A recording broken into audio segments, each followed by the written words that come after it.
अच्छा, हम सुनते आए हैं कि मीट का फ्रीजिंग टेम्परेचर और होता है, ड्यूरेशन और होता है, आपकी वेजिटेबल्स का और होता है, फ्रूट्स का और होता है। तो हम किस तरह से इसको फ्रीज़ कर सकते हैं अपने घर के अंदर कि हमारे लिए वो चीज़ें बेनिफिशियल रहें, ना कि हमें वो फूड इस्तेमाल करने के बाद कोई पॉइजनिंग या किसी डिज़ीज़ का सामना करना पड़े।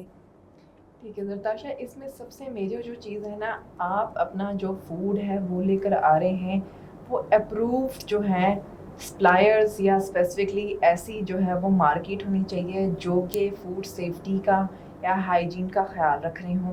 जैसे कि फॉर एग्जांपल आप फ्रोज़न फूड ला रहे हैं एक मार्केट से, क्या फ्रोज़न फूड उनके पास जो डिलीवरी या सप्लाई आ रही है वो उसको उस टेम्परेचर पे मेंटेन करके डिलीवर कर भी रहे हैं या नहीं, कि ऑटोमेटिकली आप जो है मार्केट से ला रहे हैं उनके फ्रिज से फूड, पहले से ही उसके अंदर कंटेमिनेशन काफ़ी ज़्यादा हुई हो।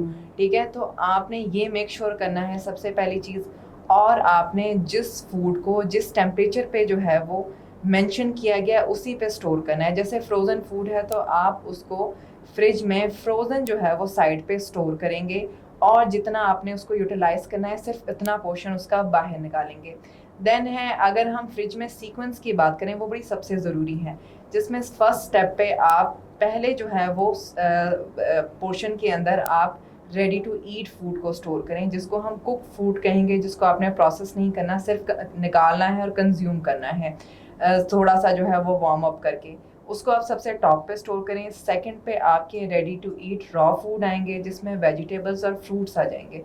वेजिटेबल और फ्रूट्स क्योंकि आपने उनको वॉश करना है, आपने उनको कुक नहीं करना, वॉश करना है अच्छे तरीके से और आपने उनको यूटिलाइज कर लेना है। थर्ड पे सबसे लास्ट में आपका रेड रॉ फूड आएगा, जिसको आपने कुक करना है, जिसमें मीट है या सी फूड है, जिसके अंदर अभी जो है वो ब्लड है, ड्रिपिंग्स है उसकी, उसमें सबसे ज़्यादा कंटेमिनेशन है, क्योंकि वो सब किल हो जाएंगे जब आप उसको अच्छे से कुक करेंगे। तो इस सीक्वेंस के साथ आपने फ्रिज के अंदर स्टोर करना है। तो इस सीक्वेंस के साथ आपने फ्रिज के अंदर आप जो है वो फूड को स्टोर करें, ताकि आप जो है क्रॉस कंटेमिनेशन से बच सकें और आपके खाने के अंदर बैक्टीरिया और वायरस जो हैं वो कम से कम जाएं।